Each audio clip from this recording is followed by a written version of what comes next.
Alrighty, here we go into lesson 3.6, optimization. Really brief way of describing what this is all about is you're going to be given word problems where we need to come up with some equations. And then once we do a little bit of algebraic manipulation, shuffling around, we're essentially finding an absolute maximum or an absolute minimum. That's it. So it's kind of a little bit of review and a little bit of new stuff all wrapped into one. It does scare people when you go over it in class. Let's make it way less scary starting here.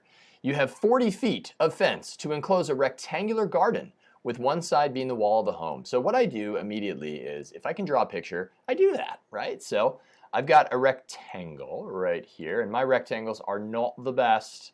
And then we've got a wall. So one wall, dotted black line right here, will represent one of the sides of that rectangle, which is the one side of the wall of a home. And here's the garden. What is the maximum area that you can enclose? So the tough part of these problems is not actually the calculus, it's the setting up of these problems. So first thing I like to do is come up with the variables, and I always like to underline what it is I'm optimizing. So I'm maximizing the area. Okay, well, let's come up with an equation for area, right? Because I know that that's what we're going to be doing. So I've got the area, and that's going to be, well, let's just write out some variables. I'll let this be x because it's going left and right, and I'll let this be y. This will be y as well because it's going up and down. Those are the amounts we don't know. So the area of a rectangle is the base, x, times the height, y, or length times width. So that's what we want to optimize. But notice here that we've got two variables on the right. So if we were to take a derivative and find the absolute maximum of this, I'd have a lot of variables going on and no numbers. So we need a second equation. This is known as what is called the primary equation. It's our primary objective. Right? So this is the equation that we actually want to maximize. However, we need a secondary equation that will allow us to write either x or y in terms of the other variable. Essentially, it allows us to have just one variable on the side of the equation. So what's the secondary equation? Well, that's always going to come from the number that you're given. You have 40 feet of fence to enclose. So what that means is that's the perimeter. So your secondary equation is going to come from the fact that 40 feet of fencing is equal to 2 times y, because you've got y plus x, right? That would give you the distance around the amount of fencing. This is your secondary equation. It is a very important equation. And again, you always know what your secondary equation is going to come from because it's the number that you're given in the word problem. Okay, so now from here, we need to rewrite the equation that we want to optimize in terms of one variable. So I've got a choice here. I could solve the secondary equation for y. That would require subtracting x and dividing by 2. I don't want to divide by 2 if I can help it. Or we can solve for x. That would just require subtracting 2y. I like that. So I've got x equals 40 minus 2y. Ah, that's great. That's great because we can take 40 minus 2y and we can substitute it in for x. Remember, the whole goal of the secondary equation is to rewrite the primary equation, the thing we're trying to optimize in terms of one variable. So I will now get a is equal to, x will be replaced by 40 minus 2y. All right. And I'm going to pause here just for a moment. This now is the equation that we want to find the absolute maximum of, because we want the maximum area. Now let me point out, once you're to this point, it's all old school math. Everything after this point is old school calculus, right? So we're going to find the derivative, we're going to set it equal to 0, or if there's any does not exist points, and we're going to do a sign chart and interpret that. That's it. So it's all old school from here. In fact, when you're doing these problems, I would practice just getting to this point and then go to the next one. And then getting to this point and then go into the next one. And then come back and practice the calculus. In that way, you're practicing the new part again and again without much break in between. All right, with that said, I'm going to continue solving this one. So I like to multiply this out because I'm asking myself, am I in a good position to derive? And the answer is no, not quite yet.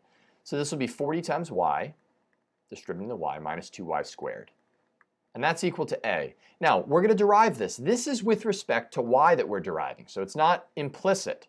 You're taking the derivative with respect to y. So you're literally doing like a prime of y, if you will. If you want to write it that way, this being a of y, a function in terms of y. So the derivative is very simple. It's going to be 40 minus 4y. Ooh.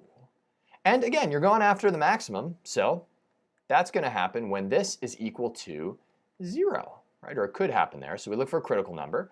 And now we solve. So I'm going to subtract 40. We'll get negative 4y equals negative 40. And then divide by negative 4.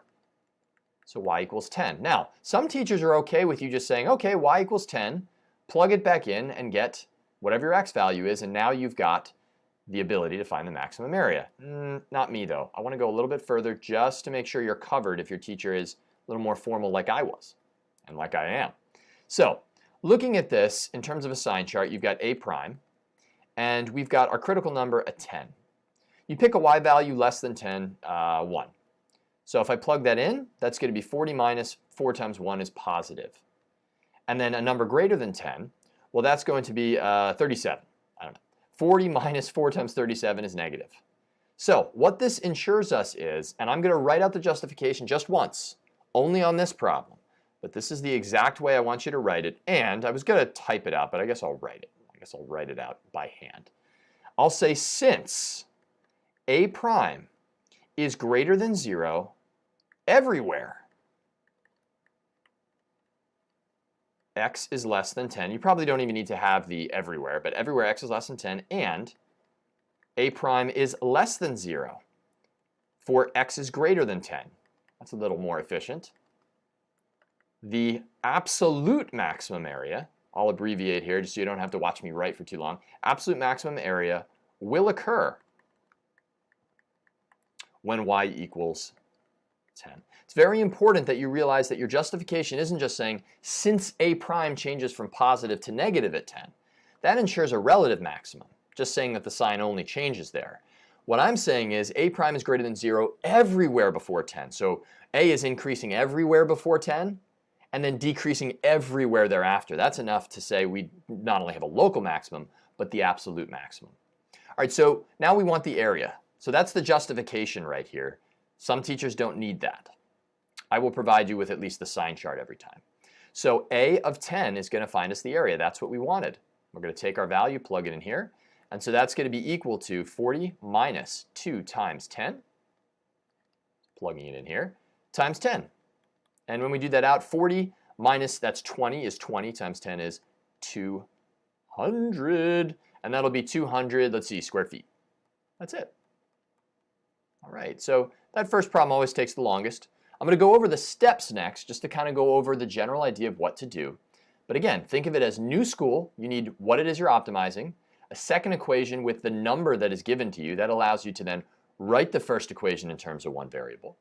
And then you're doing old school first derivative test, basically. And if you have to justify, please follow this idea. Okay, so the general steps, what are they all about? I'm not a step person, but these steps will help if you are a step person.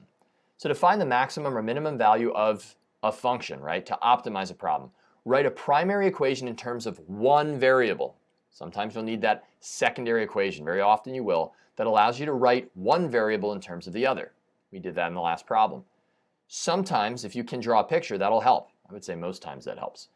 Then it's all old school from there. Find the critical points or the critical number of your primary equation.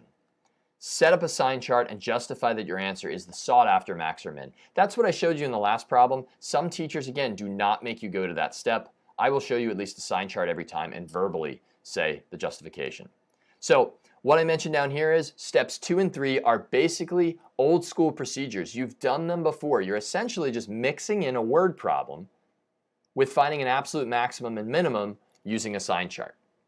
That's it. Isn't that sweet? I think it's pretty awesome. I'll see you in the next video.